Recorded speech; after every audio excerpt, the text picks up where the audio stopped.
À mort! Crucifie-le! Crucifie-le! Cet homme n'a rien fait de mal. Je viens de l'interroger. Je vous le dis, il n'a rien fait de mal. À mort! À mort! À mort! Crucifie-le! Crucifie-le! J'ai peur, Hélène. Pourquoi tout ce cri? Ces gens veulent que le gouverneur romain, Pilate, condamne à mort Jésus. Mais Jésus est gentil et si bon. Pourquoi veulent-ils le faire mourir? À mort! Crucifie-le! Crucifie-le! J'ai peur, Hélène. Tous ces gens ont l'air si méchants. Allons-nous-en. Non, petit François, il faut rester. Il faut toujours rester près de Jésus pour lui montrer qu'on l'aime. À mort! À mort! À mort! Crucifie-le! Crucifie-le! Mais j'ai peur. Et il ne faut pas avoir peur, petit François. Jésus est là. Il nous protège. C'est pour cela qu'il est là, pour nous sauver. Lui qui n'a rien fait de mal, il veut être condamné à la place de tous ceux qui ont fait du mal, et même à la place de méchants qui veulent qu'on le mette à mort. Mais nous aussi, Hélène, nous sommes parfois bien méchants. Oui, c'est à cause de cela qu'il faut rester, pour demander pardon à Jésus, pour le consoler, pour lui montrer notre amour et notre bonne volonté, et pour le remercier, parce qu'il veut réparer à notre place le mal que nous avons fait, afin que nous soyons, nous, épargnés et sauvés. À mort! Crucifie-le! Crucifie-le! Mais je ne veux pas que Jésus souffre à cause de moi. Je veux réparer moi-même tout le mal que j'ai fait. Tu es un bon petit frère, François, mais tu ne sauras jamais réparer tout seul aucun mal, même tout petit, sans que Jésus le répare en même temps à ta place. Je ne comprends pas. Tu vois, petit François, Dieu nous a créés à son image. Il nous a fait bons comme il est bon, à son image. Alors, chaque fois que nous faisons le mal, chaque fois que nous sommes méchants, nous cassons en nous cette image que Dieu a faite. Dieu seul peut refaire ce qu'il a fait. Nous ne le pouvons pas. Nous pouvons seulement regretter, demander pardon, ramasser les morceaux, montrer notre bonne volonté et notre amour par des petits sacrifices et rester près de Jésus.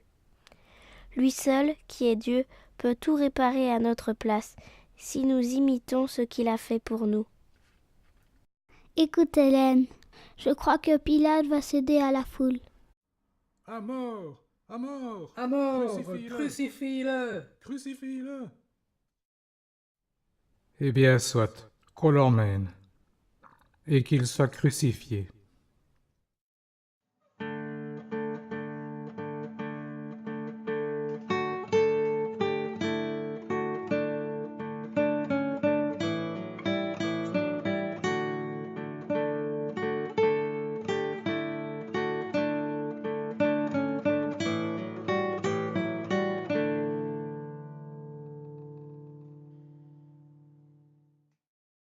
Ce Jésus est quand même étonnant. J'ai vu tant de vrais coupables, grands et petits, qui essayaient de se justifier par toutes sortes de mensonges devant une condamnation pourtant bien justifiée. Et lui, Jésus, qui n'a rien fait de mal, comme Pilate l'a dit lui-même, il ne proteste même pas contre cette injustice. Bel exemple. En tout cas, la prochaine fois que je ferai une bêtise, c'est décidé. Je ne chercherai plus à répliquer, ni à accuser quelqu'un d'autre. C'est trop vilain. Tu as entendu ça, petit François?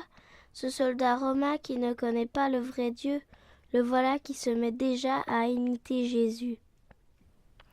On peut bien faire de gros efforts comme lui, nous aussi qui sommes chrétiens, pour garder le silence quand on nous grondera, ou quand de mauvais enfants nous diront des méchancetés. Voilà, soldat Marcus. À vos ordres, centurion. La loi de Rome est claire. Elle veut que le condamné porte lui-même sa croix jusqu'à l'endroit prévu. Va le chercher. Tout de suite, centurion.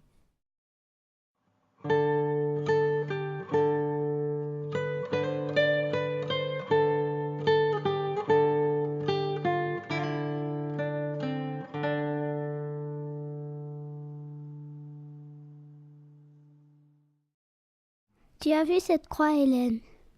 Elle est bien trop grande et trop lourde. Jamais Jésus ne pourra la porter. Il le pourra, petit François, parce que c'est par amour pour nous qu'il va la porter et que l'amour peut tout. L'amour de Jésus est plus fort que la mort. Il pourra porter cette croix parce que cette croix est lourde de tous nos péchés et qu'il nous sauve de nos péchés en la portant parce qu'il nous aime vraiment. Jésus, maintenant que je vois cette lourde croix peser sur votre épaule, comme je regrette les péchés que j'ai faits, qui la rendent encore plus lourde, je vous promets de faire de mon mieux pour éviter le péché. Je ne veux plus lui ajouter de poids. Aidez-moi à tenir cette promesse. Rendez-moi fort de la force de votre amour, en remplissant mon cœur de votre amour. Vois, Hélène, je prends de bonnes résolutions. Seulement voilà, après je retombe toujours dans la même faute. C'est normal, le poids de nos péchés ne fait pas que rendre plus lourde la croix de Jésus.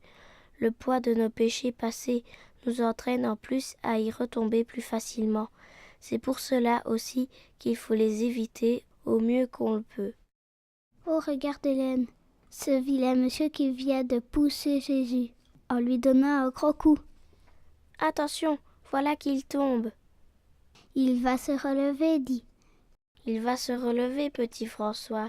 Il a tant d'amour pour nous qu'il va marcher jusqu'à donner toute sa vie pour nous. Il est Dieu. S'il avait voulu, il aurait pu ne pas tomber. Mais en tombant, il nous montre que quand nous tombons dans le péché, nous devons toujours aussitôt nous relever sans nous décourager. Ah, ça y est, il se relève.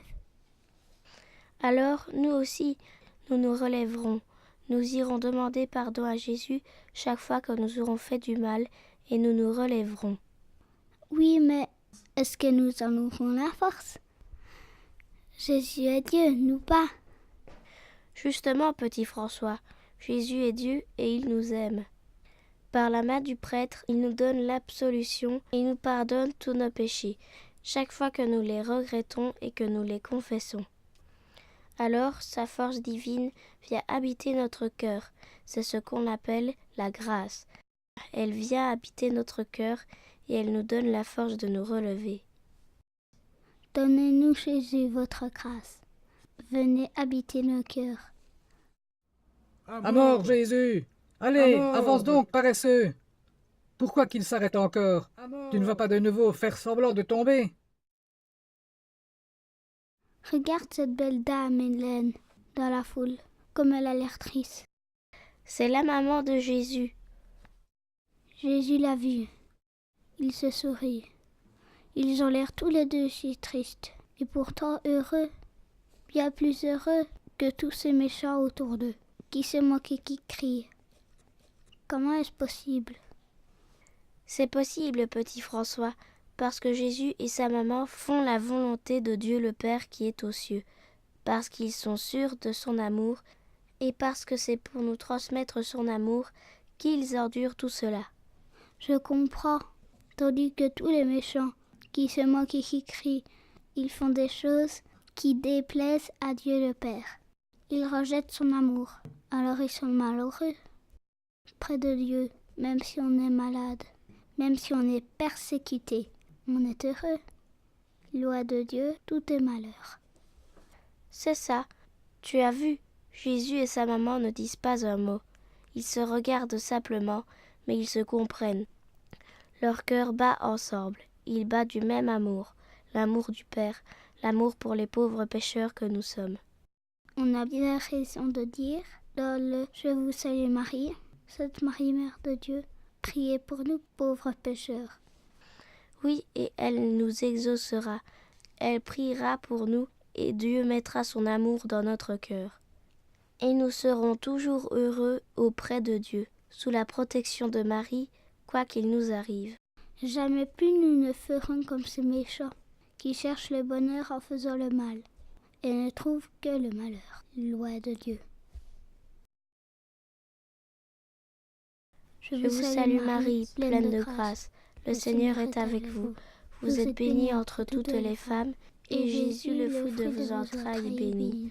Sainte Marie, Mère de Dieu, priez pour nous pauvres pécheurs, maintenant et à l'heure de notre mort. Ainsi soit-il. Centurion, Qu'y a-t-il, soldat Marcus?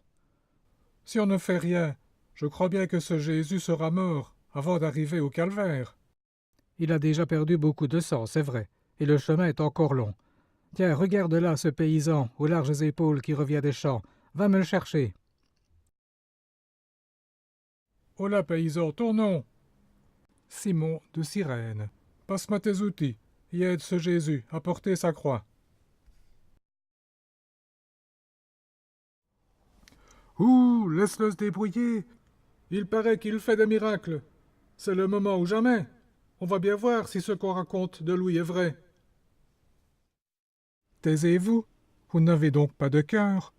Moi j'ai déjà entendu parler cet homme, il est bon.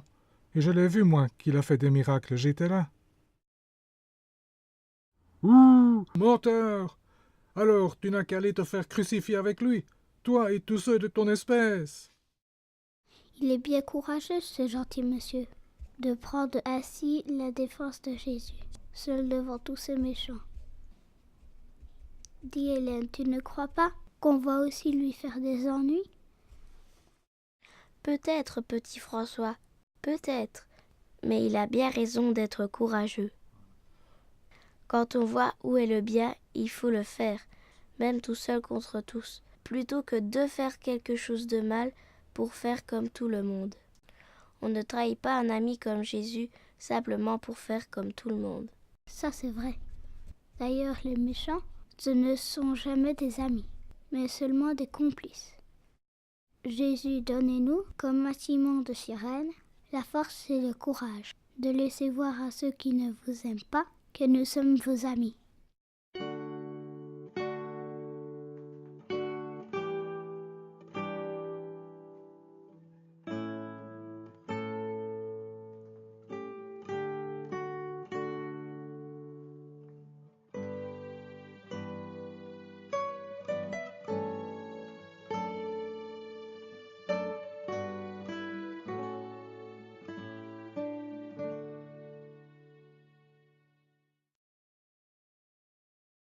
Regarde Hélène, on dirait que l'exemple de Simon de Cyrène a donné du courage à cette jeune fille-là qui sort de la foule. Mais je la connais, c'est Véronique. C'est elle qui la première m'a parlé de Jésus, un jour qu'on puisait de l'eau au puits près du village. Qu'est-ce qu'elle fait? On dirait qu'elle sort un beau foulard blanc de sa poche. On n'approche pas, jeune fille. Dis, mais regarde Hélène. Elle n'écoute pas le centurion et éponge le beau visage de Jésus avec son foulard. Allons, tu n'as pas entendu le centurion? Arrière. C'est bizarre, elle a l'air tout émerveillée là, en regardant son foulard. Il doit pourtant être plein de taches de sang maintenant. Oh mais non, regarde petit François. Sur le foulard, c'est comme si le beau visage de Jésus s'y était pas tout seul. Tu crois que c'est un miracle? Je ne sais pas, mais Jésus a sûrement voulu montrer par là que quand on n'a pas honte de montrer devant les autres qu'on est son ami, il nous récompensera en imprimant dans notre cœur son beau visage. C'est vrai. Regarde ton amie Véronique. Elle est maintenant toute rayonnante de lumière, comme un ange du ciel. Peut-être que ce beau geste, inspiré par son amour pour Jésus, a déjà fait d'elle une grande sainte qui sera tout près de lui au ciel. Il suffit donc de peu de choses pour devenir un saint. Il suffit de peu de choses, si ce peu de choses est fait avec un très grand amour pour Jésus. Ah, le voilà de nouveau à terre. Allez, debout, debout, en avant. Oh, ça va vous? Ici c'est moi qui commande. Soldat Marcus, Simon, aidez-le à le relever. Jésus semble si faible. Comment va-t-il pouvoir sauver tous les hommes? C'est par sa faiblesse qu'il les sauvera, petit François. Ce qui est faible aux yeux des hommes est fort aux yeux de Dieu. Et ce qui est fort aux yeux des hommes est sans valeur en comparaison de Dieu. C'est pour cela que Jésus a voulu naître, pauvre petit enfant, dans une crèche. Oui, et puis après, il a choisi de vivre pauvre, sans maison à lui. Lui qui est le roi de l'univers et qui méritait les plus beaux palais du monde. Et maintenant, comme il est Dieu, il pourrait se relever tout seul, sans l'aide du soldat Marcus et du brave Simon de Cyrène. Bien sûr, mais en se laissant aider par eux, c'est lui qui les aide. Comment cela ? Jésus pourrait nous sauver sans nous, mais il ne le veut pas parce qu'il nous aime. Il veut que nous mettions la main à ce qu'il fait pour nous, pour que nous puissions ainsi avoir notre petite part à son triomphe sur le mal. Ainsi, nous sommes vraiment vainqueurs, nous aussi, même si c'est grâce à lui. Je n'oublierai pas. Aider quelqu'un, c'est aussi être aidé par lui, surtout si on le fait par amour pour Jésus. Car alors, aider quelqu'un, c'est régner avec Jésus. Jésus, rendez-nous serviables et prenez-nous avec vous dans votre royaume. Il y a là plus loin un groupe de mamans qui se lamentent pour Jésus. Jésus est en train de leur dire quelque chose, mais je suis trop loin pour entendre. Moi j'ai entendu. Jésus leur a dit de ne pas se lamenter pour lui. Attendez, il ajoute encore quelque chose. Pleurez plutôt sur vous et sur vos enfants. Puisqu'on traite ainsi le bois vert, qu'arrivera-t-il au bois sec? Qu'est-ce que cela veut dire, Hélène ?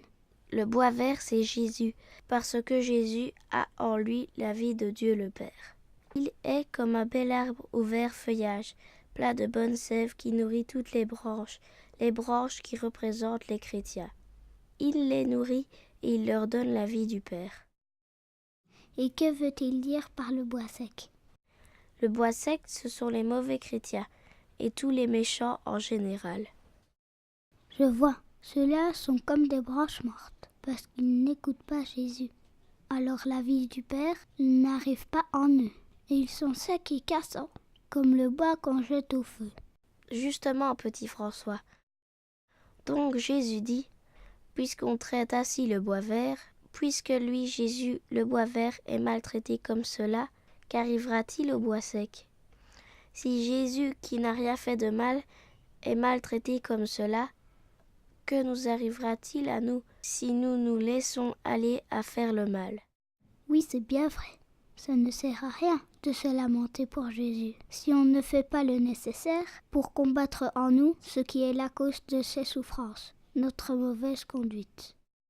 Lamentons-nous plutôt de ce qui pourra nous arriver, à nous, si nous ne nous corrigeons pas par amour pour lui, et pour lui dire merci de tout ce qu'il a fait pour nous. Jésus est vraiment épuisé. Voilà qu'il tombe pour la 3e fois.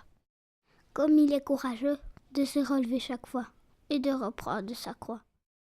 Et puis de se remettre en marche alors qu'il sait que c'est pour être cloué sur cette croix. Moi, Hélène, je crois que je me laisserai plutôt mourir sur place.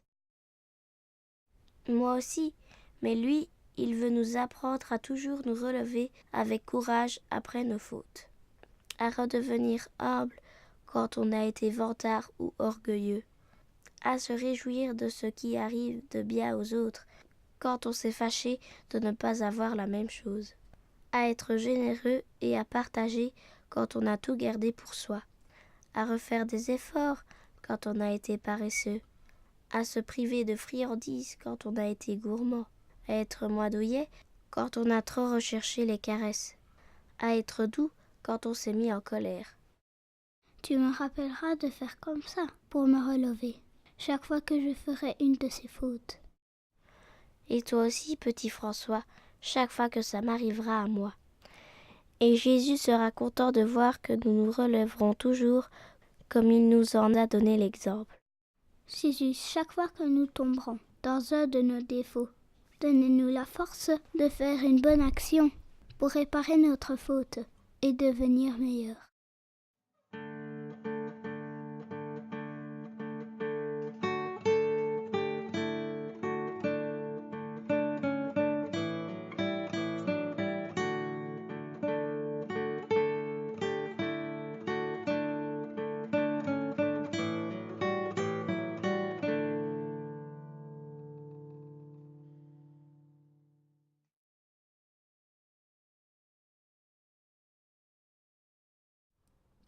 Halte, nous voici arrivés.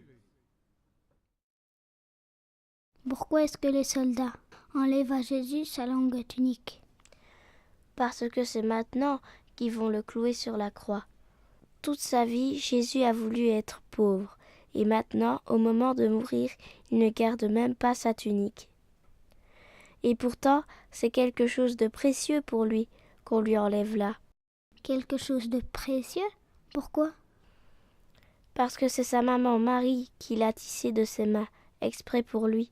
Regarde comme elle est belle. Oh oui, il n'y a aucune couture. Tout a été tissé d'une seule pièce, de haut en bas. Cette tunique représente l'Église, où tous les fidèles doivent rester bien unis, comme une seule pièce de tissu, sans déchirure. Ce n'est pas difficile de rester unis quand on s'aime bien et qu'on aime Jésus. Oui, mais pourtant tu le sais, petit François. Toi et moi, nous nous aimons bien, et nous aimons Jésus. Mais il n'empêche, souvent nous nous disputons. C'est vrai ça? Comment est-ce possible? Parce que le diable, lui, il aime la division. Il y rôde et il cherche à semer la dispute. Et comme nous sommes facilement égoïstes, que nous pensons d'abord à nous plutôt qu'aux autres, il arrive à faire par ce moyen que nous nous disputions.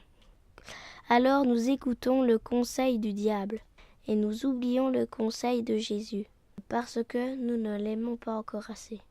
Aimons-le de tout notre cœur et faisons à partir de maintenant tout notre possible pour ne plus jamais nous disputer.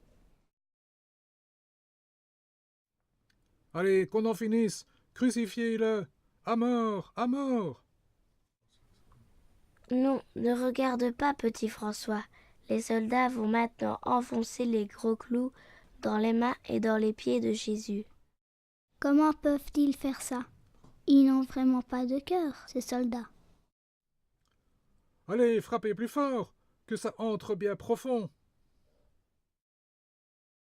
Les soldats, ce sont eux qui enfoncent les clous, c'est vrai, mais eux, ils font ce que d'autres leur ordonnent de faire. Peut-être même qu'ils le font à contre-cœur. Réfléchis, petit François, tous ces méchants qui crient et qui sont contents qu'on fait du mal à Jésus. Ils ne tiennent pas les marteaux, mais sont-ils moins coupables? Ils sont coupables, c'est sûr.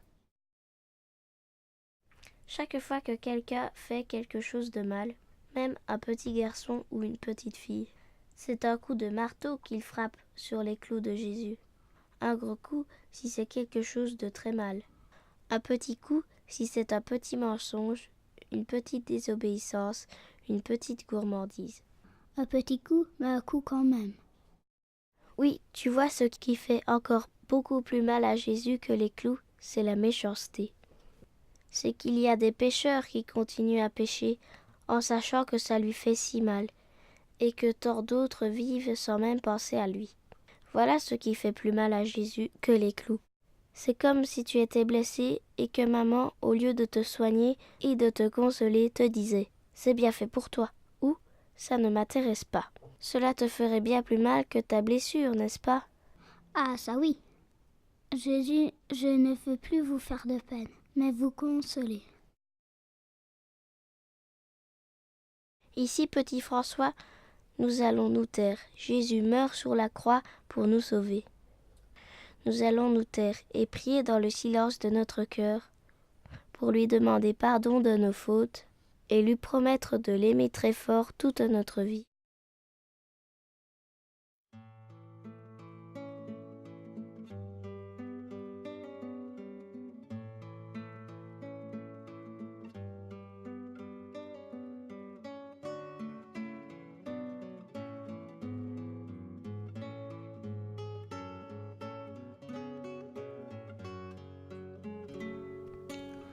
Après cela, Joseph d'Arimathie, qui était disciple de Jésus, demanda à Pilate, le gouverneur romain, l'autorisation de détacher de la croix le corps de Jésus pour le mettre au tombeau.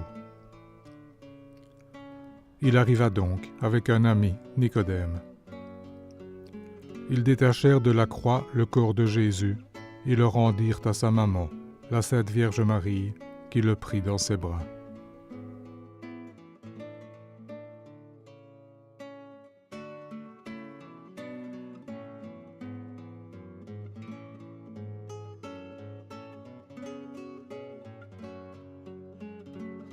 Arrivés au tombeau creusé dans un rocher qu'on appelle le Saint-Sépulcre, ils mirent beaucoup de parfum sur le corps de Jésus.